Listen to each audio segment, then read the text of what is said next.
Kita akan mulai aja. Assalamualaikum warahmatullahi wabarakatuh. Selamat pagi, salam sejahtera untuk kita semua.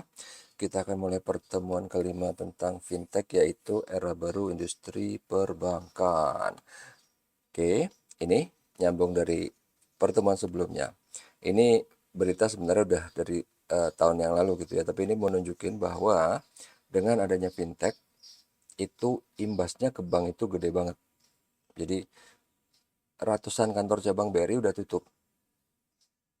Pak, mungkin itu karena ini, karena apa namanya, udah digital. Enggak, digital udah lama mulai bro, udah dari kapan udah ada digital gitu kan. Ini tapi baru, jadi begitu fintech udah bisa masuk, udah melakukan jasa pelayanan perbankan, walaupun masih terbatas, ini udah langsung banyak yang terefek gitu. Apalagi begitu ada fintech yang udah uh, mengantongi lisensi perbankan, walaupun fintechnya ini berasal dari bank, yaitu apa? Bank Blue ya, yang dari BCA. Nanti kita akan lihat juga di slide-slide terakhir, nanti saya kasih daftarnya apa aja. Yang waktu itu sudah proses minta lisensi, tapi sekarang udah dapet dia lisensinya. Oke, ini sama, kalau tadi BRI, ini sekarang Mandiri gitu ya. Ada optimalkan layanan digital, Mandiri bakal tutup 72 cabang. Kalau tadi BRI kan ada, dia nggak sebut ada berapa gitu ya. Ratusan sih, ratusan gitu. Oke, BNI juga sama, tutup 96 kantor cabang. Ini di tahun 2021 ya. Tahun 2021 semua nih. Jadi, eh, kalau di sekarang, coba ini apa nih, BRI, Mandiri sama BNI. Coba aja kita cek ya. Sekarang ada nggak sih beritanya? Kan gampang sekarang ngeceknya. BRI dulu. Tutup kantor cabang. Karena terakhir waktu itu, oh ini yang buka. Ini berita yang waktu itu ini. Ini berita yang saya masukin ke slide ya. Wih, baru lagi. Asik. Baru lagi. Iya loh. Asik. Ini dia ya, nyaris 1.000 kantor cabang. Emang tadi kita berapa sih? Ratusan. Ya, ya, ya, ya. Ini baru ya 2025 ya, 30 Januari. Oke. Oh.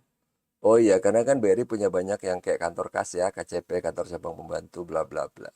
Tapi 1.000 bro, oke. Asik, asik, asik. Nggak, maksudnya sih bukan, bukan asik gitu ya. Karena ini jadi seru berantemnya gitu loh. Karena ini nanti kita akan lihat di sini berantemnya jadi asik gitu. Oke. Nah, balik dulu kita ke sini. Tadi si mana sih? Ini dia. Oke.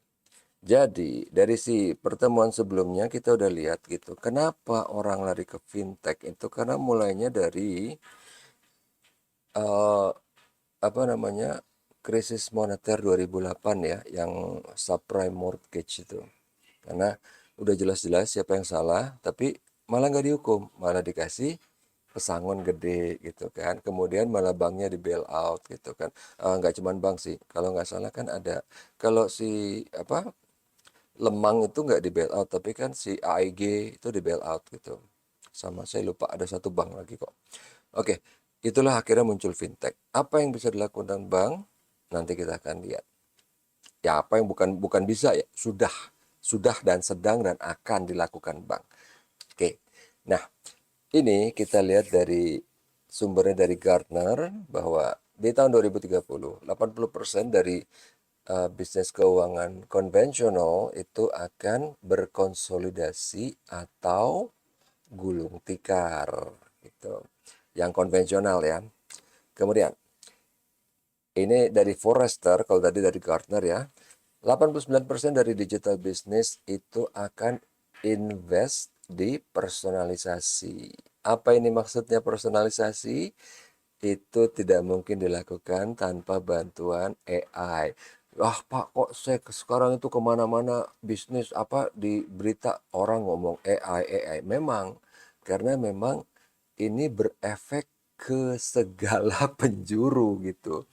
Makanya that's why makanya saya sering banget dipanggil-panggil buat ngomongin AI gitu ya. Karena memang ini ngefek kemana-mana dan orang sadar, Alexandria, kamu angkat tangan?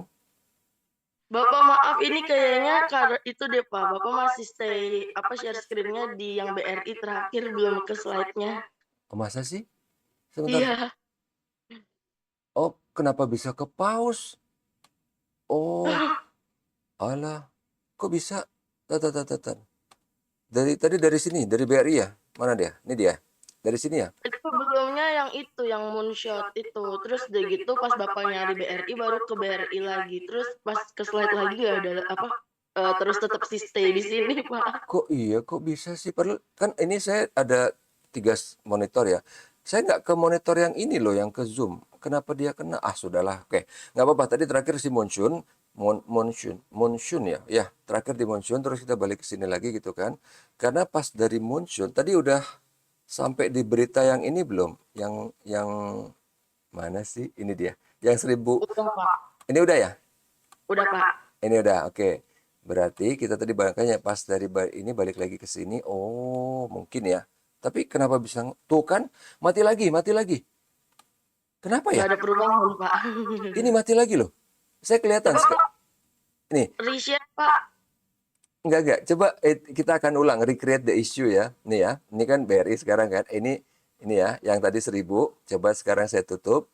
Saya tutup. Saya balik lagi ke sini. Oh, nggak apa-apa. Coba ke sini. Nggak apa-apa. Aneh. Oh, tidak bisa direcreate isunya. Jadi sebenarnya nggak tahu sih masalahnya apa. Oke, padahal saya nggak megang-megang ini ya, nggak megang keyboard gitu, karena saya pakai mouse aja nih.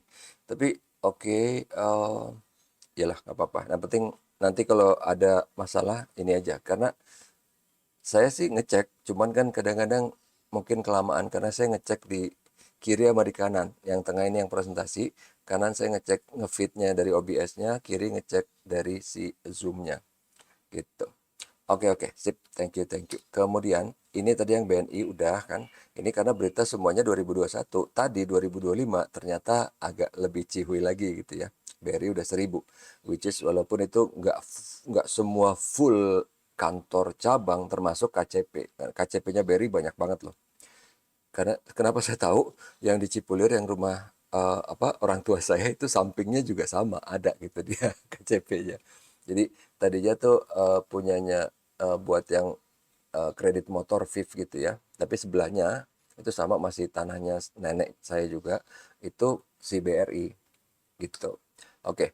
Kemudian tadi ini udah ya kenapa lari ke fintech karena waktu 2008 krisis moneter subprime mortgage jadi pelakunya malah dikasih pesangon gede, kemudian banknya malah di bailout, asuransinya malah di bailout. Orang jadi ngeliat kan, kok gini sih? Gitu. Akhirnya bikin fintech, muncul fintech gitu kan. Apa yang bisa dilakukan bank nanti kita lihat. Apa yang sedang dan sudah dilakukan bank. Kemudian di sini di 2030 80% dari bisnis keuangan konvensional akan konsolidasi itu ini ya, merger. Akan merger atau bangkrut, out of business. Itu dari Gartner. Berikutnya, dari Forrester, 89% dari digital business itu akan invest di personalisasi. Biasanya ini pasti pakai bantuan AI. Awalnya yang paling paling kelihatan dari dulu-dulu sih, chatbot di mana-mana tiba-tiba, what can I help you? Apa yang bisa saya bantu gitu kan? Itu. Tapi AI itu nggak cuma segitu. Dia itu bisa ngelihat fraud, bisa ngelihat trennya ini kemana dari grafik data yang ada gitu, bisa lebih cepat gitu. Oke, kemudian lanjut. Berikutnya dari PwC, dia bilang apa? 82% dari financial institution itu akan berencana untuk berpartner dengan fintech, which is itu yang sudah dilakukan oleh bank kayak BCA. BCA punya bank biasa yang kita tahu BCA dan punya Blue yang digital kan. Kalau ini memang dia bukan partnership, dia beli kan. Bank Rabo atau apa dia beli, kemudian dijadikan digital buat kelinci percobaan. Kalau bagus, dia akan ikut dengan uh, framework yang dia sudah pelajari. Tapi bank lain kemungkinan ini apa, analisa saya sendiri nih ya, kemungkinan kayak Mandiri atau mungkin kalau BRI mungkin spin off juga kayak BCA karena BRI gede banget. Tapi kalau kayak Mandiri mungkin dia partnership dengan fintech. Walaupun apa fintechnya yang lokal tuh nggak ada yang ini sih. Misalnya gerbangnya dibuka, bank dari luar boleh masuk ya kayak X26, Revolut, Mondo gitu boleh masuk. Nah, itu pasti udah pasti banget itu bank-bank konven akan berpartner dengan mereka karena mereka udah gede di luar gitu. Oke, lanjut di sini peta pertarungannya itu pertama yang diperebutkan siapa sih customers? Siapa aja customers di sini yang masih berpengaruh nih ya? Millennials, Gen Z, sama boomer tapi yang melek digital gitu. Karena kalau enggak dia bakal nggak tahu juga. Ah, Mondo, apaan sih Mondo? Apaan Revolut? Gitu kan. Even misalnya itu loh dikasih tahu itu bank digital. Ah, apaan? Enggak ah, nggak pernah denger gitu kan. Kalaupun nih lo dikasih lihat, ah, kayaknya banknya cemen gitu kan. Gitu karena eh, bagi mereka nggak terlalu tertarik gitu. Karena ngelihatnya cuman, oh ini digital, apa keuntungannya? Karena mereka nggak terlalu banyak menghabiskan waktu di digital gitu loh. Oke, itu customersnya. Kemudian competitorsnya di sini ada fintech, neobank yang tadi sama big tech yang kita udah bahas nih di dua pertemuan sebelumnya. Neobank oke, nggak boleh masuk ke sini kan. Big tech kan juga nggak boleh masuk. Google Pay, Apple Pay, Samsung Pay, Shopee Pay masuk. Shopee Pay emang udah ada sini ya. Google Pay, Apple Pay, Samsung Pay di sini kan nggak masuk. Google Pay bisa ada di Indomaret, tapi kayaknya terbatas cuman beli-beli aksesorisnya Mobile Legend ya. Maksudnya gini, di luar negeri itu Google Pay bisa buat beli motor, buat beli minuman, buat beli anything. Apple Pay bisa buat beli ya produk-produknya dia gitu. Cicilan lagi ya. Karena Apple Pay itu yang di luar yang saya tahu dia menggandeng bank. Tapi kalau saya nggak salah ya, banknya bank gede loh, JP Morgan kalau nggak salah, JP Morgan gitu, JP Morgan Chase. Itu big tech. Nah, regulasi nanti kayaknya ntar kita bahas di pertemuan depan ya, masalah regulasi. Jadi di sini perlu adanya pengurangan regulasi atau regulasi baru. Pengurangan regulasi itu contohnya yang udah mungkin nggak terpakai. Kalau kayak dulu itu kan bahwa orang ke bank itu, ini contoh aja ya.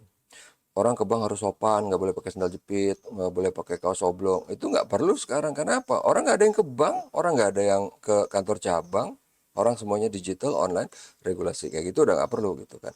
Tapi perlu regulasi baru. Apa itu? Kayak misalnya larangan penggunaan deepfake, ya kan? Penggunaan AI. Itu yang belum ada di Indonesia. Kalau saya nggak salah di Eropa bentar lagi keluar. Udah lama mereka meratifikasinya. Ngegodoknya udah setahun lebih ya. Jadi tapi itu baru di Eropa, di Amerika belum, Indonesia juga belum. Jadi Indonesia paling baru ntar ngeliat dulu, misalnya ada jreng, oke, barulah nanti dia mulai buat gitu si ininya, BI-nya. Mungkin yang buat BI atau OJK ya. BI lah pasti. Oke. Ya, kemudian, nah sekarang kita lihat di sini. Kita lihat dulu nih, bank konvensional itu seperti apa sih udah berpuluh tahun yang lalu sampai sekarang. Itu karakteristiknya masih sama. Pertama kita lihat di sini.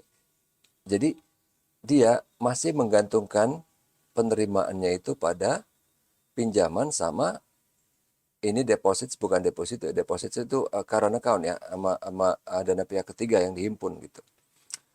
Harusnya di sini selain di loan, selain di pinjaman dan dana pihak ketiga, ini harus lebih banyak lagi gitu. Kalau ini kan benar-benar cuma dua, satunya misalnya macet udah kolaps kan, susah.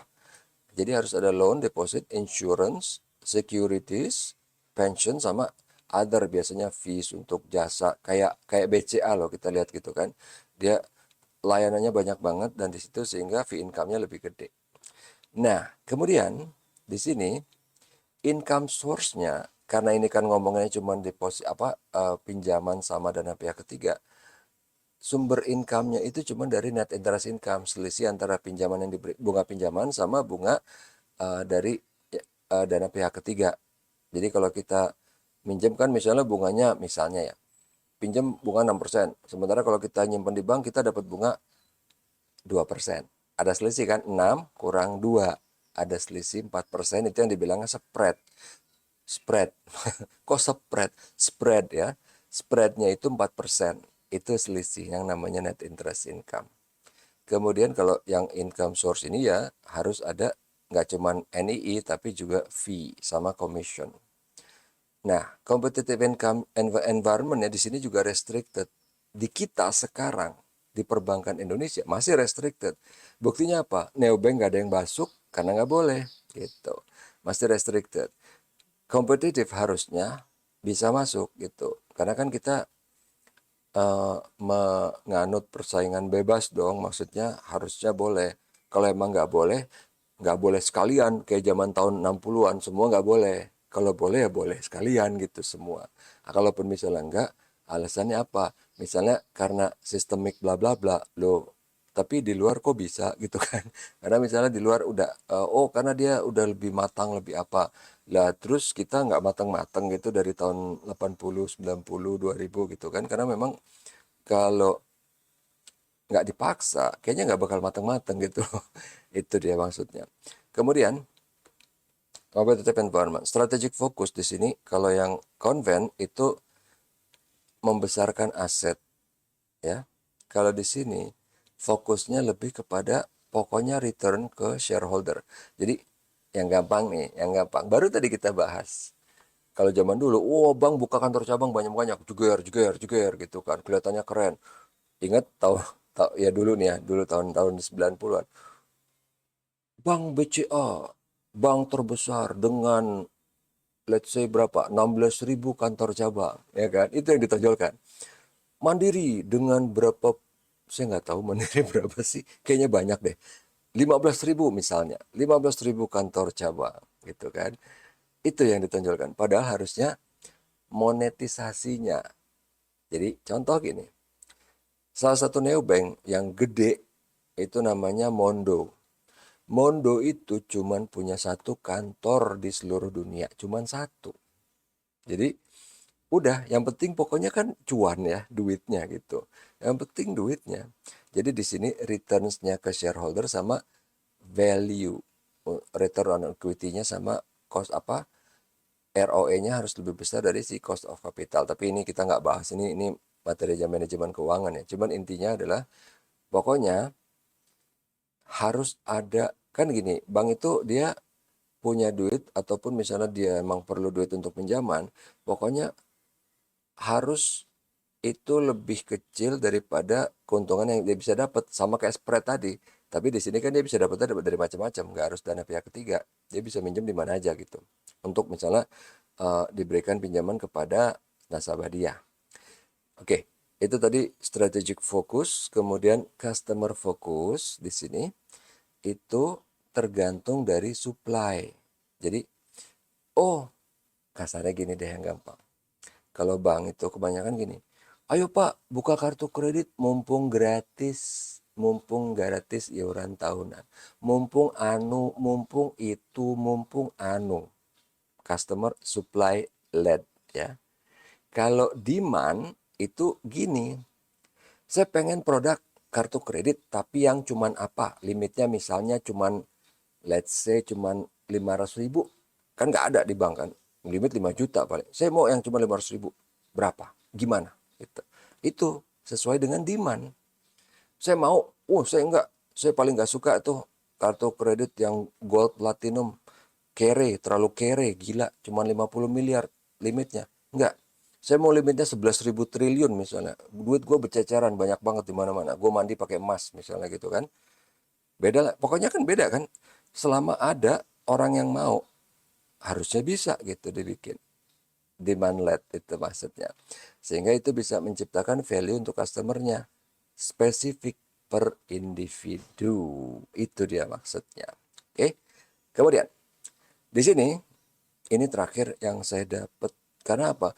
Saya pas mau ngupdate itu saya kesulitan ngakses website yang ini yang dulu saya update ya dari websitenya OJK sekarang. Itu saya nggak bisa download, jadi saya nggak bisa ngupdate ini. Tapi so far saya yakin ini semuanya masih sama ya. Jadi di sini kalau kita lihat nih, Mandiri dulu nih. Mandiri pendapatan bunga ya, net interest income di sini 87. Ini kalau saya nggak salah ini triliun ya, karena ini kan ribu apa juta dan di sini adalah dalam juta juga, jadi triliun nih. 87 triliun, non bunganya 41 gitu. Kurang lebih nih kayak setengahnya ya, setengahnya kurang dikit ya. Nah, kemudian biaya untuk yang non bunga itu gede. Kan kalau sini nggak, karena mainin cuma duit kan. Jadi apa pendapatan bunga bersih segini, pendapatan bunga bank segini, total beban bunganya tuh segini. Nah, kalau ini ada biaya dari si non bunganya itu malah lebih gede nih daripada pendapatan non bunga gitu. BCA sama aja dia. Pendapatannya segini, untuk yang non bunga segini. Cuman lihat ya, pendapatan bunga lebih kecil dari Mandiri. Non bunga juga lebih kecil dari Mandiri. Tapi hasil akhirnya laba bersihnya dia lebih gede. Lihat ya. Karena apa? Karena apa? Di sini nih. Di sini.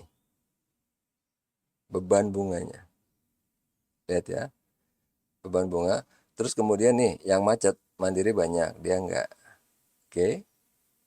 Jadi beban bunganya dia itu besar di sini. Jadi di sini spreadnya main tipis nih. Kalau ini enggak main tipis gitu. Jadi walaupun ya ini pendapatannya gede nih, tapi gede itu ya biayanya juga gede. Kalau di sini enggak, pendapatannya segini lebih kecil, tapi eh, ongkosnya enggak gede sehingga hasil akhirnya dia lebih besar nih ininya, income-nya 27 triliun, sementara Mandiri cuman 17 triliun. Padahal pendapatan bunganya Mandiri lebih gede gitu. Tapi yang mau difokuskan di sini adalah ini masih titik beratnya di pendapatan bunga sama non bunga gitu. Masih titik beratnya tadi tuh loan sama deposits, pinjaman dan DPT ya, dana pihak ketiga. Oke. Ini masih sama, kita lihat lagi. Kalau tadi kan BCA sama Mandiri, kalau ini kita lihat BRI sama Mandiri. Kalau ini laporan keuangannya ya. Kalau tadi kan di sini kayak balance sheet-nya gitu ya. Ini sebenarnya sama sih. Sama-sama. Oke, sama laporan keuangan juga. Nah, di sini kita lihat BRI lebih gede lagi sih, 92 gitu kan. Mandiri 58 nih. Kok Mandiri jadi 58? Oh, ini sampai per November. Gila ya BRI ya. Mandiri masih segini, 58 triliun ini 92. Oke, keuntungan kerugian spot derivatif. Oh, dia rugi. Oh, dia agresif kali ya main spot derivatif ya di sini. Tapi nggak apa-apa. Komisi fee-nya oke lah, lumayan. Nah, ini beban operasional lumayan gede sih, karena dia emang cabang banyak banget ya. Laba rugi 43, dia lebih gede juga dari Mandiri. Kalau ini wajar, karena emang BRI gede banget. Jadi kan for your info kan emang bank terbesar di Indonesia itu BRI. Ya, come on man, zaman SBY dia beli satelit kok. Makanya waktu itu saya kaget karena saya lagi ada proyek di gedung BRI. Tiba-tiba dong gedungnya disterilkan. Kenapa? Presiden mau rapat. Ngapain presiden rapat di gedung BRI? Gara-gara BRI-nya baru beli satelit. Mau beli sih, belum. Waktu itu belum. Itu ceritanya. Oke. Nah, ini kan kita udah tahu ya bahwa waktu di pelajaran awal pertama saya mengkomparnya seperti ini antara fintech dengan bank.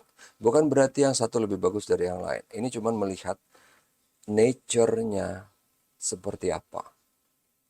Jadi bukan berarti Formula 1 lebih bagus, karena Formula 1 nggak bisa dipakai buat di sawah. Bukan berarti traktor lebih bagus, traktor nggak bisa ngebut di sirkuit. Tapi akhirnya ada gitu ya, bank yang dia ala-ala kayak fintech gitu ya, kayak Bank Jago. Karena emang awalnya dia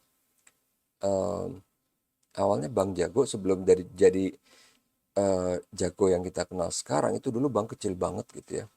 Terus kemudian disuntik sehingga jadi besar, tapi ada lembaga di belakangnya gitu ya. Makanya jadi gede gitu. Nah, atau kayak contoh yang lain nih ya, traktor yang dibikin jadi kenceng banget. Contohnya ya tadi pertama Jago, kedua eh, Jenius BTPN. BTPN tadinya kan sangat-sangat konservatif ya, zaman dulu ya. Kira-kira 10 tahun yang lalu deh, 2015.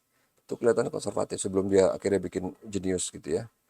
Bank pertama di Indonesia yang membolehkan orang buka rekening fully online. Dulu aturannya belum ada, dia berani banget jeger bikin bank lain ikut. Akhirnya ya udah BI bilang ya udahlah ikut. Karena tahun-tahun sebelumnya karena saya termasuk yang nanya ke BI. Gimana, mana aturannya, boleh apa enggak. BI nggak pernah bikin aturannya. Begitu akhirnya Jago jeger gitu ya, Jenius jeger gitu bilang oke, dia bisa gitu. Terus BI ngelihat kayaknya nggak apa-apa nih, kayaknya nggak apa-apa, oke akhirnya boleh semua. Oke, kemudian, nah ini yang menarik nih, karena apa? Kita di sini akan ngebahas masalah apa sih? Kita akan ngebahas masalah framework. Jadi framework dari bank itu, dari sistem sistem banking. Pertama, dia ada apanya sih? Ada user interface-nya dong, biar bisa berhubungan dengan pengguna. Kemudian di sini ada sistem untuk deteksi fraud. Kemudian ada yang namanya sistem yang berhubungan dengan regulasi, laporan ke BI lah dan ke OJK sekarang ya. Kemudian ada yang untuk menangani data. Ada yang untuk menangani pembayaran atau payment. Kemudian ada di sini core-nya, core banking sistemnya. Jadi di sini yang benar-benar data nasabah, data transaksi itu semua di core banking namanya. Kemudian ada license. Kalau di kita kan ada yang namanya license dari bank, terus ada juga license lain, misalnya apa? License untuk dari Swift-nya gitu kan. Kalau misalnya dia pakai Lintas Arta, dia pakai Prima, atau dia pakai ATM Bersama, atau pakai Sirus, atau pakai Visa, atau pakai Mastercard, atau apa gitu. Nah, kok nggak bisa? Sebentar. Ini kalau dipilah-pilah, jadi untuk di sini kalau user interface kita udah tahu. Kalau yang untuk fraud itu di sini ada LexisNexis, ada Thomson Reuters, ada Nelito gitu ya. Kemudian regulatornya di sini ada OJK sama Bank Indonesia sama PSAK gitu ya. Kemudian untuk datanya itu biasanya sebenarnya di sini ada banyak, tapi emang kalau ini karena kita tahunya gini, kalau untuk data misalnya kita tahunya sih apa sih cloud kan, ada Microsoft Azure, ada Amazon Web Server, ada Google Cloud kan. Tapi kalau bank itu lebih konservatif, mereka nggak pakai, mereka pakainya yang masih jadul. Ini udah lama banget ya. Equifax, Experian, sama TransUnion. Dan ini emang khusus nggak pernah memberikan service ke orang biasa gitu. Benar-benar cuman buat uh, big corporates gitu ya. Kemudian, nah di payment ini kan yang kita tahu ada payment gateway, ini ada salah satunya Mitrans, ada Doku gitu kan. Kemudian ini ada jaringan network ATM Bersama, ada Sirus, ada Prima gitu. Nah, di core system itu ada yang namanya Oracle kalau pernah dengar, kemudian ada Financial Institution Service gitu ya, ada Fiserv. Ini sebenarnya mirip-mirip sih namanya, tapi perusahaannya beda jauh. Kemudian ini ada Service, Information System atau Infosys ya. Ini dari yang bikin yang namanya Finacle gitu, Financial Miracle katanya. Tapi saya dulu pernah kerja di sini, pernah ada project di sini. Yang ini juga pernah waktu di DBS gitu ya. Nah, kemudian license dari bank kalau dari kita kan berarti dari BI-nya gitu kan. Tapi kalau di luar negeri license itu lebih kompleks. Karena kan mereka kalau di Amerika misalnya ada federal government, ada kemudian states gitu kan. Nah, di sini dia itu under apa gitu, mau di ininya. Karena tiap ini bisa beda-beda. Jadi kalau di Amerika itu ini contohnya di Amerika ya. Pertama, dia bisa untuk yang kayak di apa namanya federal doang. Jadi cuma di DC berarti ya, cuma di Washington, atau dia misalnya untuk ke states aja, tapi nggak di DC, atau dia misalnya cuman di web aja, atau mungkin misalnya dia ke region, jadi dia bisa beberapa states, termasuk dalam hal ini bisa ke eh, federal ya, ke DC, karena itu kan sebenarnya dianggap states juga. Oke, enough. Karena itu kan sebenarnya kita nggak perlu bahas karena itu Amerika kan. Kalau kita beda kan, kita lebih simpel sih. Cuman di kita anggaplah kita cuman ada untuk license dari BI ya. Tapi bank yang ada di Indonesia nggak cuman perlu license dari BI loh. Yang tadi saya bilang, dia pasti berhubungan sama bank lain di luar negeri. Bank luar negeri nggak puas cuman ngeliat license dari BI. Lu punya Swift nggak? Oke, mana license-nya? Lu punya apa lagi? Misalnya, oke, kita agak lebih masuk ke istilah banking lebih dalam gitu ya. Pertama untuk Swift. Kalau misalnya atau untuk yang kayak anti money laundering gitu kan, FICA gitu punya apa enggak? Gitu. Harus punya, ya kan? Itu dia maksudnya. Atau kalau kita udah ngomongin masalah kayak tadi anti money laundering, kalau apa FATCA, FATCA, FATCA, kemudian terus ada kalau FICA itu buat ini ya, pajak. FATCA, kemudian ada ini lagi, kalau saya nggak salah itu untuk ini loh, apa kayak fraud gitu ya. Jadi kalau kayak di kita di Indonesia ada biro kredit gitu ya. Tapi untuk yang global seluruh dunia juga ada itunya. Saya lupa namanya, blacklist apa-apa gitu loh. Pokoknya ada hubungannya kayak gitu deh, blacklist apa whitelist. Tapi blacklist whitelist itu kan lebih ke istilah komputer ya. Tapi saya ingat dulu ada tuh sistem namanya blacklist gitu. Dan itu internasional. Oke, kemudian, nah ini kan kalau tadi yang kita tahu itu kan yang berhubungan sama data itu si Equifax ini loh yang tadi di sini kan. Equifax, Experian, TransUnion. Nah, kalau sekarang yang kita tahu dari konsumen, yang gede itu ini kan Google Drive gitu. Apa? Box ini saya lupa nama perusahaannya apa. iCloud Apple gitu ya, SkyDrive sama Dropbox. Jadi sekarang semua itu udah digital dan pemainnya yang big tech itu yang ini gitu. Jadi kalau mau di compare, walaupun yang ini tuh gede ya, ini tuh gede, tapi tetap gedean ini dong, gila gitu kan. Duitnya sampai berapa apa? Udah bukan million dollar kan, udah billion dollar. Pertama kali yang mencapai billion dollar kan dia kan. Akhirnya yang lain juga sekarang udah ya, kayak ABC alfabet ya, alfabetnya Google, Microsoft gitu, sama Oracle kalau nggak salah. Ini iCloud ini, jadi sekarang everything udah memanfaatkan cloud. Karena apa? Itu lebih enak. Kalau di bank zaman dulu punya server, misalnya kantor pusat di Mandiri. Kok di Mandiri? Kantor pusat di Sudirman. Di Sudirman itu perlu ada yang namanya BCP, Business Contingency Plan. Kalau misalnya Sudirman itu banjir, gimana? Kalau misalnya Sudirman dibom, gimana? Jadi kita tiap tahun itu 2 kali ngelakuin latihan.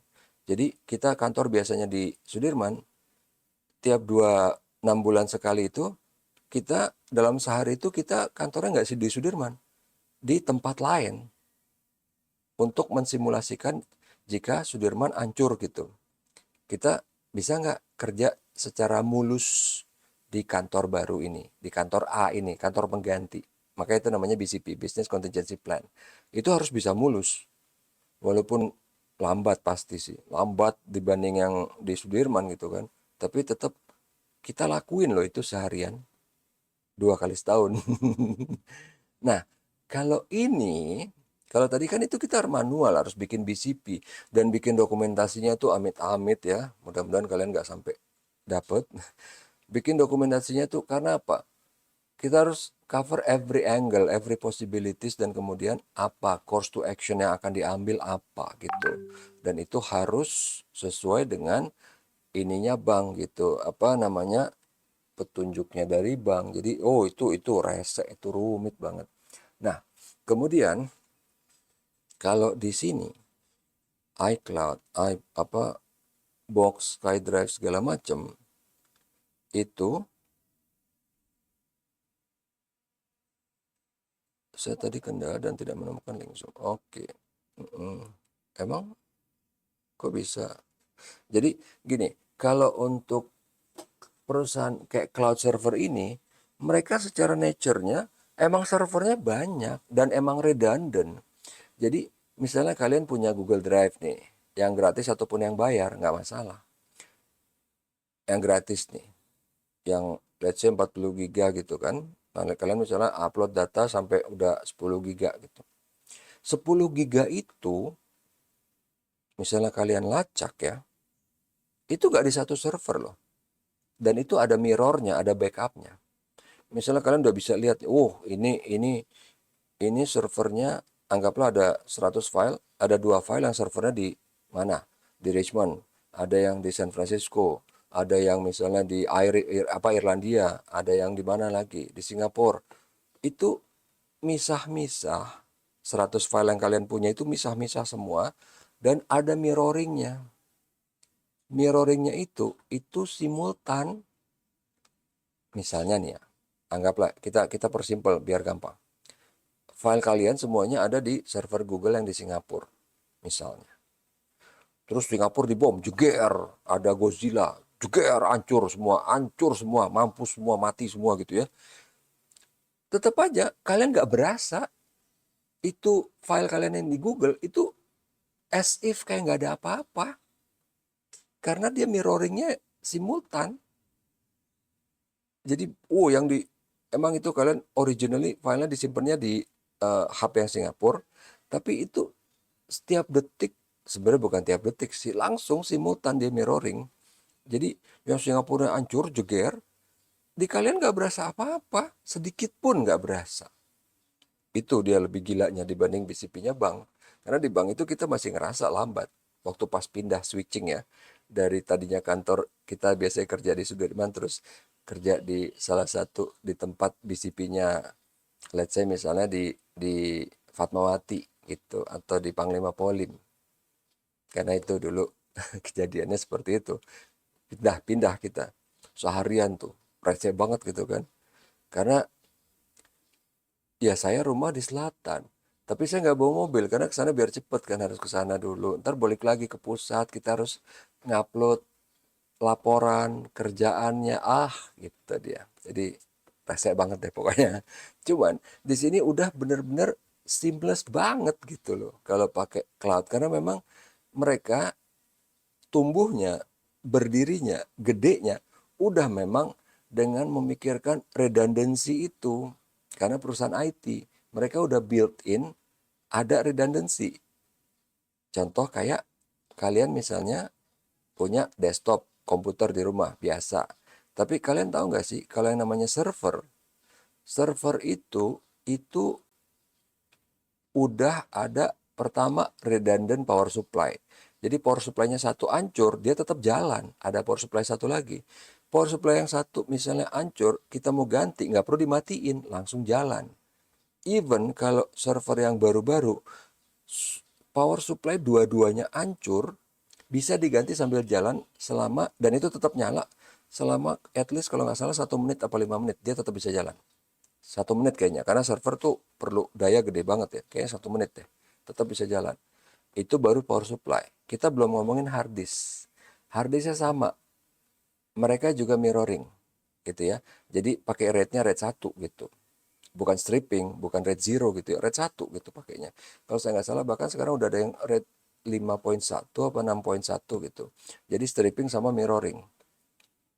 Nah, jadi dari sisi hardware-nya aja mereka emang udah redundant.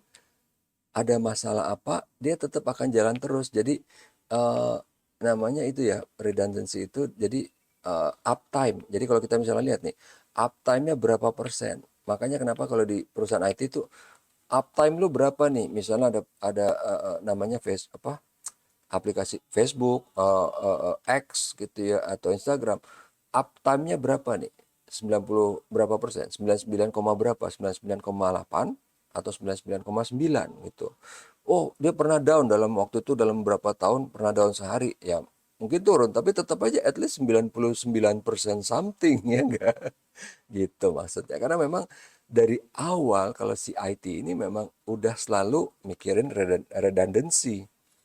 Even yang dari servernya, even dari kalau aplikasi software mah gampang banget gitu untuk masalah redundancy. Oke, enough. Mentang-mentang saya ngerti gitu ya, jadi ngomongin panjang lebar di sini. Tapi nggak apa-apa lah. Ya, tadi soalnya saya udah ngerem-ngerem banget waktu mau ngomongin AI gitu ya. Oke, kemudian. Nah, ini cara makainya gimana? Kalau tadi kan kita pakai server lokal, fisik di bank, di pusat. Terus kemudian dihubungkan ke kantor cabang. Makanya ada yang namanya lintas arta gitu kan. Makanya kenapa ada namanya network-network ini nih. ATM bersama, Prima, lintas arta gitu. Kalau di sini enggak, dia pakainya adalah networknya dia sendiri gitu kan. Di sini ada app servernya, kemudian bisa ada mobile, ada networknya, kemudian bisa connect ke PC, bisa juga install aplikasi kayak Gojek itu kan. Emang aplikasinya di mana? Ada di cloud, ya kan? Nyewa cloud, nyewa server, taruh aplikasi, bisa dipakai semua orang. Database-nya sama di cloud juga. Jadi kalau dulu waktu masih belum ada BI belum membolehkan bank menaruh data dan sistem di cloud, harus punya server fisik. Jadi bank-bank asing itu biasanya punya server fisik itu terpusat di hub. Hubnya kita biasanya Singapura, cuma ada di Singapura. Makanya bank asing waktu itu dipaksa, nggak bisa lu, harus punya server di Indonesia. Itu. Oh, bank asing tuh pinter. Dia bikin mirrornya yang ada di Indonesia. Saya tahu pasti kenapa? Karena waktu itu saya yang megang. Jadi itu mirrornya yang di Indonesia. Sebenarnya sih aslinya itu di sana, tetap di Singapura. Tapi BI ngeliat, oh ada, ya udah selesai sih, nggak ada yang berantem. Gitu. Jadi, tapi sekarang udah boleh. Jadi terakhir saya ngajar di setahun 2 tahun yang lalu itu, 2 tahun kayaknya ya. Itu peraturan dari BI belum keluar, belum boleh. Tapi begitu BI ngelihat ya, standar charter atau apa, itu jadi kasusnya sama kayak si Bang Jenius. Standar yang pertama yang saya tahu pasti itu. Dia nggak peduli kan, gue nggak peduli sama aturan lo, seluruh dunia udah boleh, lu aja yang geblek. Seluruh dunia udah boleh karena si Stanchart waktu itu lagi pengen migrasi ke cloud seluruh dunia, serentak. Seluruh dunia kantornya dia, Stanchart. Termasuk Indonesia. Dia bilang, either lo ikut, either lo bolehin apa enggak, gue nggak peduli, pokoknya gue mau migrasi. Seluruh dunia. Nggak lu doang. Jadi lu jangan baper gitu. Lu belum bikin peraturan, that's not my business gitu kan. Nggak bisa. Akhirnya ya udahlah, bisa boleh. Kasusnya sama kayak si Jenius gitu kan. Jadinya nggak bisa mutusin terus ya udahlah, kayaknya boleh, kayaknya nggak apa-apa gitu. Oke, kemudian, bentar ya.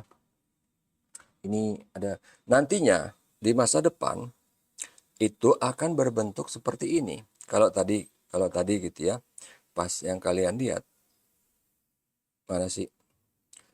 Saya lagi nyari ini, soalnya karena saya harus nyiapin yang saya bilang untuk hari Senin itu ya, karena saya ada meeting Discord juga, tapi masih nanti sih. Cuman kayaknya anak-anak ini emang suka agak-agak rusuh, ya ngerti lah.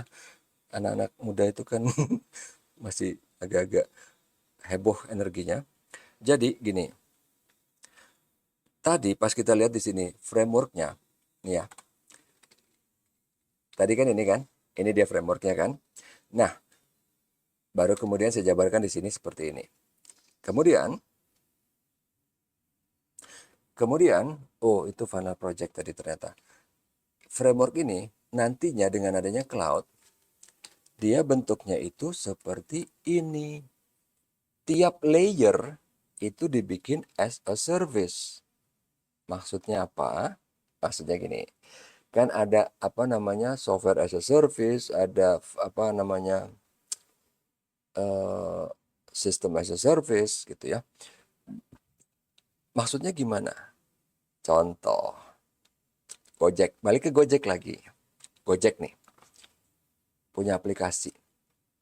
Yang kalian tahu, Gojek perusahaannya kan, saya lupa namanya PT Gojek bukan sih?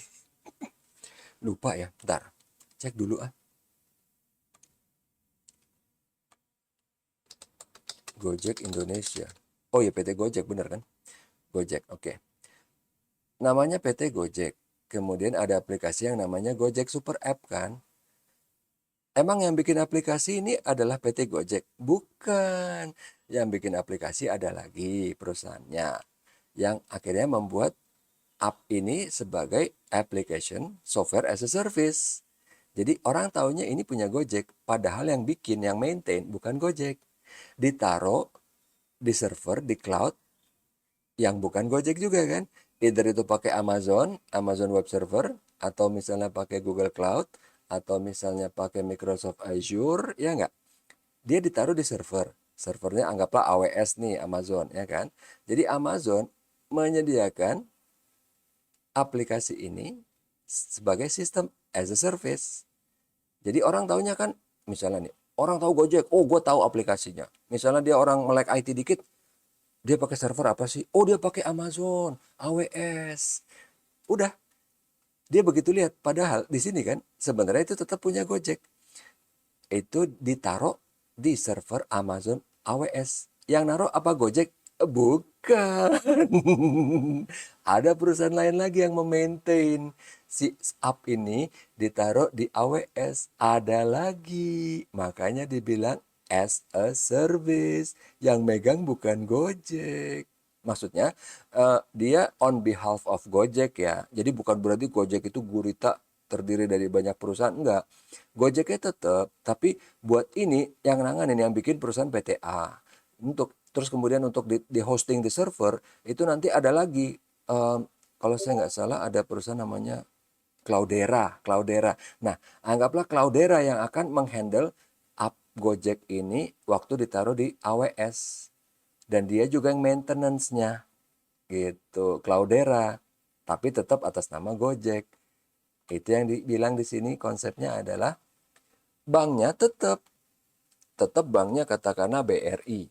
Tapi nantinya untuk fraud dia misalnya menyerahkan kepada anggaplah aja loh ya.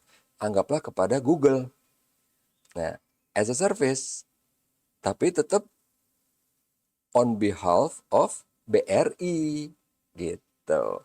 Regulasi maintain regulasi susah, ada aturan misalnya banyak banget atau apa. Nanti akan ada perusahaan sama kayak tadi ada di Equifax ataupun LexisNexis gitu ya. Itu nanti yang akan memaintain atau menghandle regulasinya gimana, either yang dalam negeri atau yang luar negeri gitu, as a service. Either itu perusahaan asing third party di luar ataupun misalnya biasanya kalau kayak di Indonesia itu anak perusahaannya dari bank yang bersangkutan biar aman gitu. Data data mah udah langsung ya begitu pas di sini dari BI boleh untuk ke cloud ini kan berarti data data udah as a service ya enggak. Jadi karena sekarang karena udah boleh akhirnya jadi semua sudah mendigitalisasi servisnya. Mandiri, BRI, BNI, otomatis mereka pakai cloud gitu. Begitu mereka pakai cloud, biasanya mereka mengontak ya perusahaan yang terbesar yang saya tahu itu Cloudera gitu. Di Indonesia ada. Oke. Data as a service. Payment as a service yang kita bilang namanya payment gateway gitu kan. Apa tuh Pak? Payment gateway kayak tadi contohnya tuh ada Mitrans, ada apa yang menyediakan jasa gerbang pembayaran. Pak, apa sih maksudnya? Tenang, itu satu kuliah sendiri, tapi saya jelasin secara singkat. Kamu beli barang di Shopee, terus kamu beli dari penjual. Penjual punya rekeningnya Mandiri, kamu BCA. Ribet kan? Tapi di Shopee kok mulus banget. Sementara Shopee-nya katakanlah punya rekening beda lagi nih, BRI. Coba, kok mulus banget semuanya? Lewat payment gateway. Payment gateway itu, jadi dia merangkum semua layanan perbankan, semua masuknya lewat dia gerbangnya. Jadi Shopee tinggal perlu menggait satu perusahaan payment gateway, dalam hal ini misalnya Mitrans. Jadi di situ udah ada serenceng tuh, mau bank apa aja udah langsung ada. Makanya waktu kalian belanja di Shopee, langsung kelihatan. Dia langsung nawarin, lu mau pakai bank apa? Ada gua semua. Bank DKI ada, Bank Kesawan, KNB ada, Bank apa lu? Ada semua. Karena dia pakai payment gateway gitu. Oke, payment as a service ini sudah dilakukan. Data juga sudah dilakukan. Fraud ini yang saya tahu juga sudah. Tapi ini internal. Ini biasanya perusahaannya perusahaan luar ya. Terutama untuk fraud yang kayak di apa? Foreign currency gitu ya. Kenapa saya tahu ya? Ya saya make ini dulu pas zamannya di Deutsche Bank gitu ya. Kalau ini belum, regulasi belum. Payment kemudian core system, core banking itu eh masih belum as a service sih. Maksudnya masih dipegang benar-benar oleh orang IT-nya bank sendiri. Masih. Kan biasanya kayak tadi dong, kayak Gojek tadi kan. Kalian datang ke kantor PT Gojek Indonesia, misalnya nih, sistem gua bermasalah. Ya mati lagi, ntar lo. Kok pause lagi sih? Rese banget, kenapa ya? Kok bisa pause-pause sendiri? Untung gue lihat. Untung gue lihat. Jadi, pause lagi loh. Kenapa ya? Tanda. Pas gue iniin dia nge-pause loh. Nah, rese kan? Dia harusnya maunya baliknya ke sini. Pas gue kesiniin, oh dia nggak suka sama Brave. Oh kalau gini bisa. Tapi kalau gue minimize browser, dia nge-pause. Jadi jangan minimize browser, mendingan gue timpa. Oke, apa tadi? Core system. eh jadi sama kayak Gojek tadi. Misalnya kalian ada masalah dengan aplikasi Gojek. Misalnya, wah saya ditipu, saya kena hack misalnya. Kalian datang Gojek, orang Gojek nggak tahu apa-apa. Walaupun pasti ada orang dari si perusahaan yang maintenance itu yang ada di Gojek gitu ya.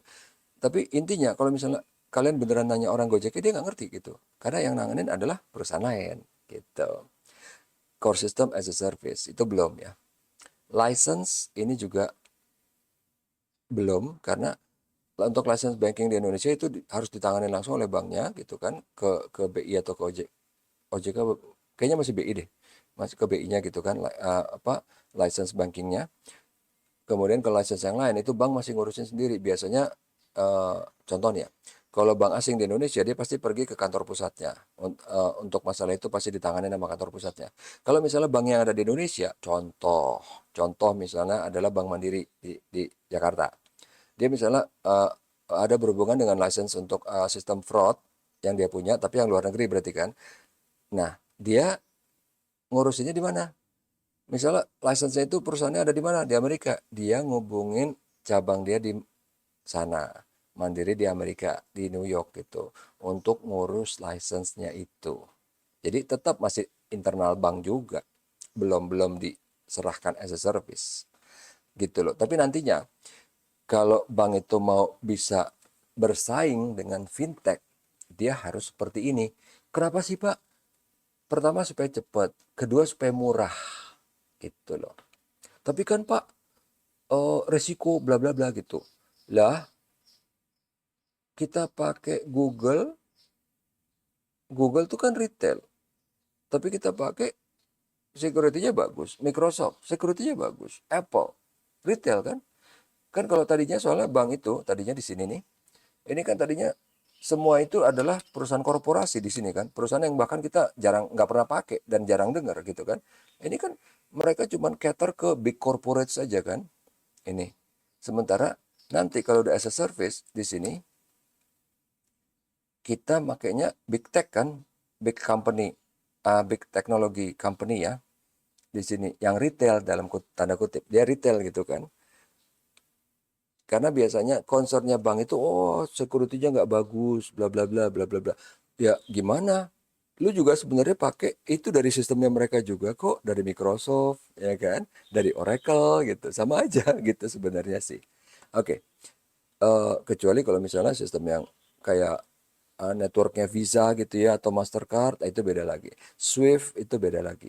Tapi itu pun bahkan tetap bisa kok ada fintechnya kok yang buat nanganin buat nanganin Swift itu ada lagi. Oke, lanjut ya. Ini yang tadi menjawab pertanyaan di awal. Kedepannya bank kayak gimana sih? Ini salah satu contohnya. Bank Royal sama Rabobank. Itu dua-duanya dilebur jadi apa? Jadi Blue gitu kan. Kemudian Bank Mandiri dia mau jadi digital. Kalau tadi kan kalau BCA enggak. Dia pilih satu icon, satu proxy untuk jadi digital, dia pengen lihat pasar ke arah mana. Kalau ke arah digital, si Blue ini akan jadi pilot projectnya dia, nanti BCA yang gedenya juga akan jadi digital, kalau dia anggap perlu nantinya. Kalau Mandiri enggak, dia akan membuat dirinya bertransformasi menjadi digital. Kalau Mandiri gitu caranya.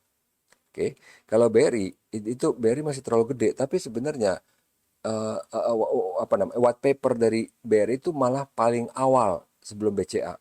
Dia udah tahu bahwa digital tidak bisa terelakkan dan dia secara pelan-pelan sudah mendigitize BRI-nya. Faktanya apa? Dia yang pertama kali nutupin kantor cabang. Berarti dia udah tahu banget bahwa cabang gue kebanyakan gue bisa pakai digital. Zaman dulu dia buka cabang ke desa kecil karena nggak ada peradaban di sana, karena nggak ada jalanan. Orang ke sana masih pakai kuda, misalnya gitu ya. Saya nggak tahu sih, masih pakai kuda. Sekarang ke sudut-sudut pelosok pedalaman sudah bisa terjangkau oleh internet. Ya, kalau Telkomsel ya. Ya atau enggak misalnya yang pakai Starlink lah di kepala apa di kantor kepala desanya gitu. Karena beneran loh, Starlink itu beneran sampai ke sana-sana loh. Oke. Kemudian CBDC atau Central Bank Digital Currency itu sampai sekarang sih masih belum. Dan karena sekarang BI dan OJK itu kayaknya lagi fokus di itu ya, di blockchain dulu. Jadi kan dia harus jago blockchain dulu supaya dia bisa mengembangkan CBDC gitu. Tapi dia sekarang masih ke blockchainnya dulu. Dan untuk bisa jago blockchain, apa dia harus jago big datanya dulu. Big datanya dia belum. Dia lagi invest gede-gedean di big data. Kenapa saya tahu? Karena saya waktu itu di hire untuk ngasih training ke BI gitu. Untuk masalah big data dulu, belum blockchain. Kalau nanti udah blockchain, baru kita sudah satu langkah lebih maju. Tinggal satu langkah lagi ke arah CBDC. Oke, kemudian ini yang tadi yang saya bilang akan terjadi dalam waktu dekat itu apa? Akan ada bank konven yang jadi digital, ya kan? Kayak Genius itu udah gitu kan. Kemudian tadi Rabo gitu, Rabo sama Royal jadi Blue. Itu sudah terjadi. Ini prediksi saya dari berapa tahun yang lalu gitu ya, dari 5 tahun yang lalu. Bank konven yang menyediakan layanan secara digital mandiri dan bahkan dia kayak punya digital branch, tapi di situ ada cafe. Jadi di situ nggak ada kasir, nggak ada teller, nggak ada apa, tapi mandiri. Cuman apa semuanya digital gitu, ada tablet, ada apa, tapi ada cafe gitu. Layanan digital ya.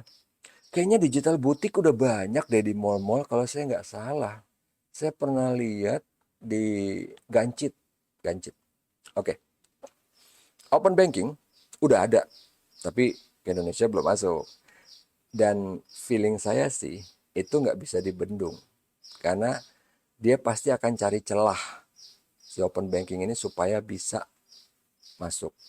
Either itu karena kan yang menutup diri nggak cuma Indonesia, ada. Kalau saya nggak salah, saya lupa ya.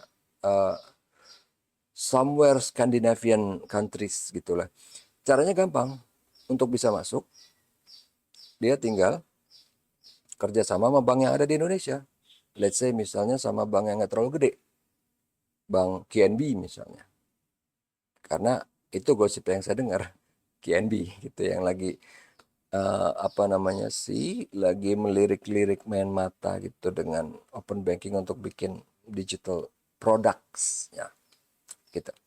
Oke, kemudian CBDC, tapi CBDC masih agak beberapa langkah dulu gitu ya ke depannya. Tapi emang ini eventually akan ke sana. Karena apa?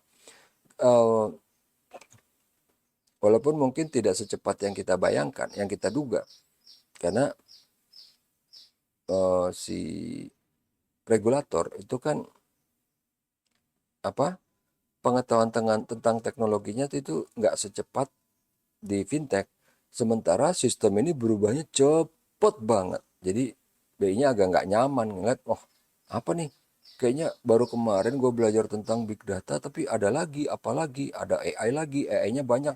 AI-nya tadinya gue taunya cuman ChatGPT, ternyata terus kemudian ada DeepSeek R1, kemudian ada Llama, ada O1, ada Moonshun, wow banyak banget gitu kan.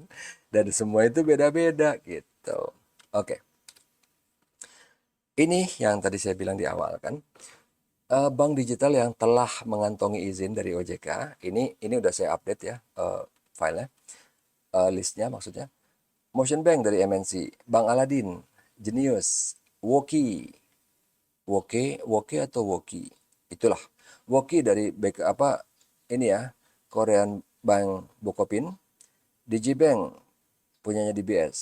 Jadi kalau ini DBS kayak bikin anak perusahaan, kayak bikin proxy dari dalam dia sendiri nih, bikin Digibank. Jadi ini bagian langsung dari sini. Kalau si BCA sama Blue kan nggak, dua entity yang terpisah. Kemudian ada Tomorrow dari si Yobi. Ini juga layanan nih. Ini layanan dari si Yobi. Tapi Yobi khususnya kalau dia kemana-mana, dia nggak pernah bilang Yobinya, dia ngomongin Tomorrow-nya. Biar seolah-olah kelihatan kayak kayak Neobank gitu. Ini intinya itu sih. Intinya itu. Jadi seolah-olah Neobank padahal sebenarnya enggak. Padahal sebenarnya bank konven gitu. Nah, kalau Jago ini sama. Ini cara pertama yang dilakuin oleh si Bang Jago gitu ya. Dia bikin Jago. Sorry. Awalnya sih Jenius ya, Jenius BTPN, bukan Jago. Habis Jenius baru kemudian Jago. Habis Jago baru kemudian Danamon dan lain-lain di Gbank gitu ya, sama Tomorrow gitu. Oke, ini ada juga linknya kalau kita mau lihat ya. Ini saya dapat dari sini. Saya juga cantumkan kalau misalnya mau dilihat beritanya lebih lengkap gitu ya. Ada di sini.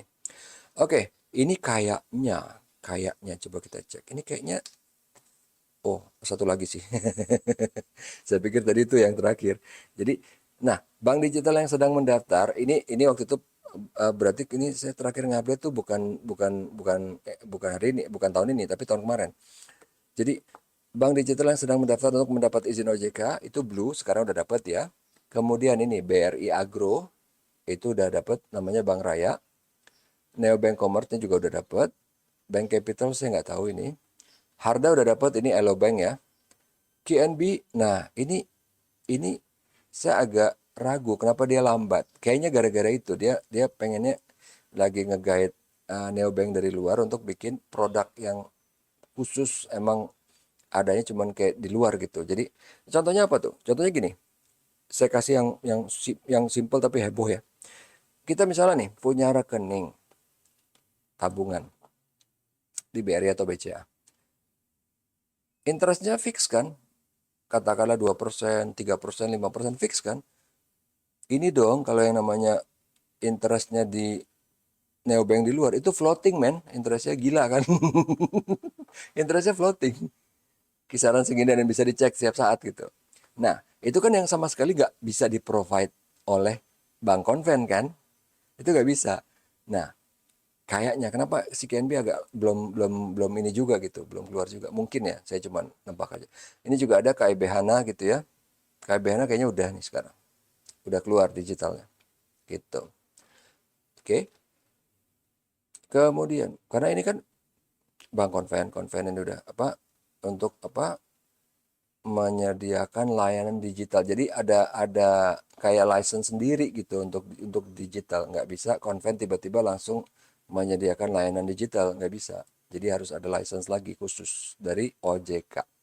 Oke, ini benar nih, kayaknya benar udah yang terakhir nih. Terus enggak ya, masih ada satu lagi. Jadi di masa depan nantinya bank itu akan menyediakan layanan ini yang nggak terhindarkan. Kalau kita mikir kan micro lending gitu kan, yang 10.000 micro lending itu kayak BRI gitu ya, 1.500.000 gitu, yang pinjaman buat tukang bakso segala macam gitu ya. Ini nano lending, apaan tuh Pak, lebih kecil lagi. Iya, pinjaman cuma 5.000 perak, 10.000 buat apaan Pak? Nah, gini, misalnya ini contoh aja yang simpel ya, contoh aja, dia punya limit 5 juta, udah kepake 4.900.000, ya enggak? Tinggal 100.000 yang bisa dia belanjakan kan. Dia mau beli barang 110.000 atau 105.000. Nah itu bisa dikasih tuh pinjaman. Karena kan dia cuma bisa ngeluarin duit 100.000. Tapi barang yang dia mau beli 105.000. Itu dikasih pinjaman 5.000 namanya, nano lending. Kayak gitu. Atau orang lupa, misalnya mau belanja, mau beli gorengan 5.000 nggak punya duit gitu, dompet ketinggalan, atau HP-nya hang, atau dia bawa HP siapa lah gitu ya. Nah, tapi dia bisa akses ininya dari neobanknya, aplikasi neobank, minta pinjaman, nanti dibayarin langsung ke krisnya misalnya gitu ya, atau ke apa, atau ke digital wallet itu, nano lending. Kemudian social media customer engagement ini udah banyak, udah ada gitu ya, semua udah pada pakai. Bank-bank besar tuh udah pakai. Yang ketiga, transfer menggunakan social media handler. Apa nih? Contoh, karena ini udah belasan tahun ada ya. PayPal. PayPal kita bisa transfer, nggak perlu tahu nomor rekening, men. Cuman tahu aja kamu ininya apa? Handling apa namanya? Handler PayPal-nya apa? Emailnya, email di PayPal. Jadi ya, kita ngomong awamnya email PayPal deh. Sebenarnya bukan email PayPal, emailnya Gmail, tapi yang terdaftar di PayPal gitu. Emailnya apa? Ini udah bisa transfer langsung. Si A transfer ke B. Si A rekeningnya ada Mandiri sama BCA. Si B rekeningnya BRI sama BNI. Nggak ada yang nyambung kan semua. Tapi tetap bisa. Tetap bisa. Dan itu nggak masuk ke rekening mana atau dari mana. Jadi pas begitu dari A transfer ke B, si A tinggal nanya, email lo apaan? Ini, transfer lewat PayPal. Nah, itu di A terambil misalnya dari rekeningnya di mana? Di BCA. Pas sampai di B, itu belum tahu masuknya di yang BNI atau BRI, nggak tahu. Sampai nanti dia disburse baru bisa. Tapi masuknya ke PayPal dulu. Oke. Nah, yang keempat, robo advising. Jadi udah nggak pakai CS lagi, udah pakai AI sama deep learning dari big data gitu. Nah, yang berikutnya menjadi agile bank.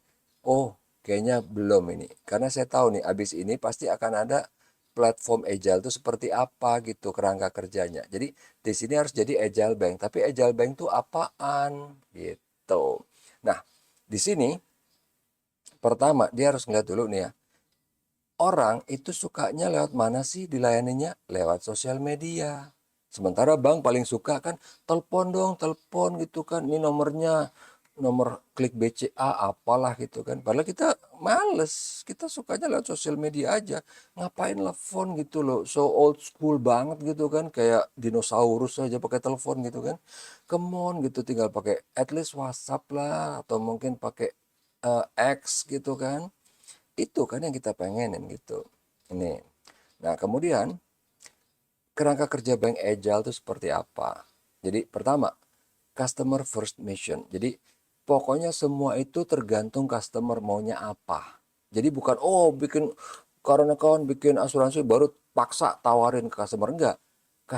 Tiap customer beda-beda. Produknya beda-beda, tailor made semua. Itu yang terjadi di neobank. Bank-bank digital yang di luar. Broad revenue generation. Dapat revenue bisa macam-macam, nggak cuma dari loan sama deposit. Yang ketiga, bikin produk karena ini customer first. Jadi produk itu benar-benar cepet banget. Mau ada apa? Ada apa yang baru? Oh, ada sosial media baru. Oke, kita bisa nggak transfer duit di sana misalnya gitu kan. Bikinnya cepet. Itu agile. Kemudian apa? Prototyping and learning center. Karena di ini ada hubungan ke atas nih. Karena ini kalau pas di design thinking kita tahu nih, rapid prototyping sama ada learning center. Karena dari sini karena dengan adanya prototyping sama learning center baru dia bisa bikin produk secara cepat gitu. Nah, kemudian di sini opti channel sama omni channel. Kalau opti di sini misalnya nih, Bank A. Oh, kalian bisa menghubungi kami lewat telepon atau lewat email atau lewat WhatsApp. Tapi biasanya nyebelin apa? Kita ngubungin dong lewat WhatsApp, dibalas, oh mohon maaf, untuk keluhan ini Anda nggak bisa pakai WhatsApp. Anda harus datang ke cabang. Nah, itu opti channel. Opsinya banyak, tapi nggak saling nyambung. Servis A cuma bisa lewat email, servis B harus datang, servis C bisa lewat WhatsApp misalnya, itu opti. Kalau omni channel itu benar-benar bisa. Jadi dari WhatsApp kita bisa eh, buat apa untuk menangani keluhan service A misalnya. Dari dari WhatsApp bisa service A, B, C, semuanya bisa. Dari email juga bisa gitu. Omni channel bisa. Jadi kalau opti pilihan seolah-olah ada di tangan customer tapi sebenarnya enggak. Sebenarnya masih di tangan banknya juga. Kalau omni channel baru benar-benar di tangan customer. Terserah gua dong mau hubungin di mana. Kan kalau di opti enggak. Oh ya udah, gue mau ngubungin lewat WhatsApp. Begitu WhatsApp, tara, bohong, nggak bisa. Layanan lo nggak bisa lewat WhatsApp. Lo harus datang ke kantor cabang. Tara, gitu. Oke, jadi di sini penciptaan produk. Oh tadi ini kita udah bahas gitu ya. Customer first apa? Broad revenue generation juga udah. Tadi mengenai cross sell sama upsell. Bedanya kalau cross sell itu berarti dari kita departemen A bisa ngejual barang ke nasabah dari departemen B. Itu dari corporate bisa jual ke retail atau ke middle market gitu kan, atau ke bilangnya apa sih kalau dulu ini UMKM tuh ada, oh small and medium SME gitu. Itu broad revenue generation. Kemudian rapid product, iya ini dibuat fleksibel udah tadi. Prototyping ini juga udah. Opti omnichannel ini juga udah tadi. Nah, ini kita lihat ya. Ini adalah direktur-direkturnya bank besar di Indonesia. Lihat ya, semuanya mirip kan? Pasti pakai jas. Ini even cewek juga pakai jas lah ya. Pakai jas. Bentuk gayanya aja mirip-mirip nih. Mungkin yang agak beda sendiri dia lah ya. Jadi dibikin lebih gede, ngadepnya beda kanan. Ini yang lain beda, sama semua nih, seragam kayak kayak anak paduan suara gitu. Jadi sama semua, ngadepnya sama, senyumnya sama gitu kan. Senyumnya senyum standar gitu ya. Udah ini sama. Ini sama, cuman masalah close up-nya. Cuman dia agak-agak maju dikit ya, kelihatan semua. Kalau ini kan agak miring, miring, miring, miring. Ini miringnya beda aja, kayak di mirror gitu ya. Nah, kemudian karena kayak gini dia nggak mungkin bisa agile. Karena apa? Dia rigid, kaku. Dari pemimpinnya pun kelihatan gitu dia kaku. Itu maksudnya. Bandingin, oke ini yang BRI sama gitu ya. Bentuknya pun semuanya sama gitu kan. Bahkan kalau pas difoto pas lagi apa gitu ya gayanya sama gitu kan, masalah apa mengepalkan tinju, ngadepnya berapa derajat. Ini kurang lebih kayaknya sama semua gitu kan. Even berapa derajatnya dari sikunya. Oke. Nah, sementara kalau fintech itu lihat ya. Ini kan orang-orangnya sangat-sangat konservatif semua ya. Ini orang-orang fintech kayak gini nih. Ini bajunya kelihatannya murah, tapi sebenarnya mungkin mahal banget. Ini malah lebih geblek lagi nih kan. Ini adalah VP-nya dari si Facebook kalau nggak salah nih ya. Ini cuma pakai kaos, baju kayak gini, hipis banget gitu kan. Tapi gajinya gajinya comparable dengan direktur ini levelnya. Kemudian, oke, yang lain lagi kita lihat siapa nih? Reed Hastings, ini dari Netflix gitu ya. Ini PayPal, malah lebih gila dia kan. Ini adalah foto yang terpampang di internet. Maksudnya emang yang dia taruh oleh mereka gitu ya. Jadi bukan bukan ini bukan foto yang si Andrew lagi bangun tidur terus baru disebarkan. Enggak, ini emang foto dia gitu. Istilahnya ini foto dia di LinkedIn gitu loh. Emang yang dia taruh gitu. Bukan yang diambil secara ilegal, enggak. Jadi ini kelihatan bedanya karena apa? Orang fintech itu lebih egaliter gitu. Lebih apa namanya? eh nggak terlalu rigid. Karena apa? Karena emang teknologi itu berubahnya cepat banget. Cepet banget. Kalau dulu kita ngomongin 3 bulan, sekarang siklusnya kita ngomongin udah 1 bulanan gitu. Ya lihat yang gampang aja. Emang kalian pikir waktu itu dari RTX 3060 keluar pertama, kemudian ke 70 sama ke 50 emang berapa lama? Dari RTX seri 3 ke seri 4 emang berapa lama? Dari STX seri 4 tiba-tiba dong ternyata Snapdragon udah bikin Elite version, tiba-tiba dong misalnya AMD juga bikin buat apa gitu kan, buat RISC-nya. Nah, itu dia maksudnya, udah makin cepet gitu. Ini contohnya lagi kan, kalau ini pasti udah tahu dong gitu kan. Ini si Satya Nadella, ini Sundar Pichai gitu kan, ini Tim Cook, lihat kan. Nggak ada yang sopan semua. Oke pakai jas tapi dalamnya kaos. Ini juga sama. kancing dibuka nggak pakai dasi. Ini juga sama gitu kan. Itu dia maksudnya. Jadi tipe-tipenya nggak akan bisa nyampur sebenarnya. That's why makanya BCA pintar. Dia tahu, oke lah, gue ambil dulu bank kecil, baru yang kita transformasi. Karena culture bank itu beda banget gitu sama culture-nya orang IT. Beda banget. Ini lihat aja nih. Jadi bahkan ini tuh orang ini nggak comparable dengan ini. Ini gajinya berapa puluh kali lebih gede. Walaupun mereka ini gajinya miliaran, tetap aja. Makanya tadi gue bilang comparable-nya ke sini, ke yang ini, yang cuman regional, ini cuman yang VP. Comparable-nya ke cuman dia gitu. Kalau yang ini udah enggak, levelnya udah beda lagi. Ini udah CEO kan. Even dengan yang CEO ini nggak comparable karena kalau kita cuma lihat angka, uangnya jauh gitu. Ya, apalagi dia gitu kan, CEO-nya Microsoft, CEO-nya Google ataupun si Tim Cook gitu ya, CEO-nya Apple. Itu dia. Nah, ini yang waktu itu saya bilang kan, kayaknya ada di pas pertemuan sebelumnya ya, kenapa ada fintech. Oke, ini highest paid CEO, makanya saya bilang kan, nggak comparable karena kita ngomongin levelnya udah beda nih ya. Udah berapa gajinya miliar dolar ya, berapa ribu triliun ya itu. Jadi udah beda gitu di sini.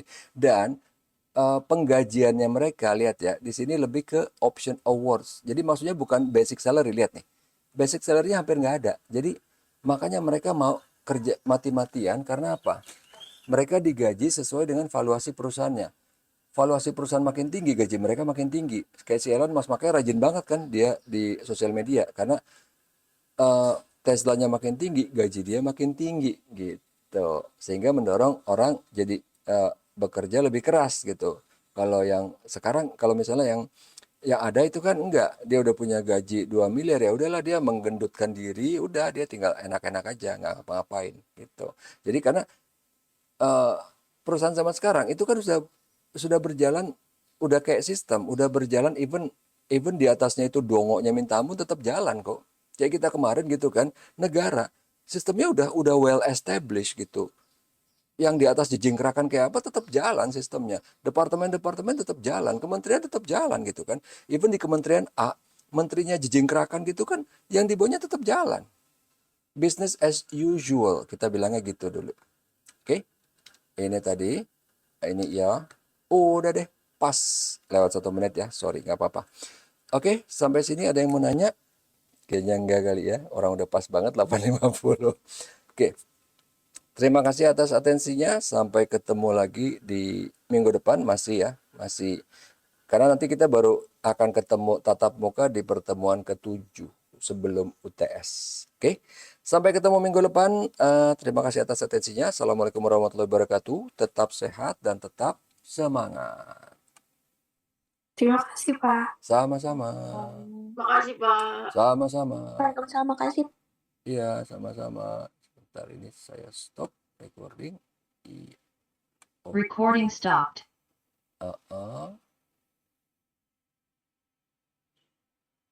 And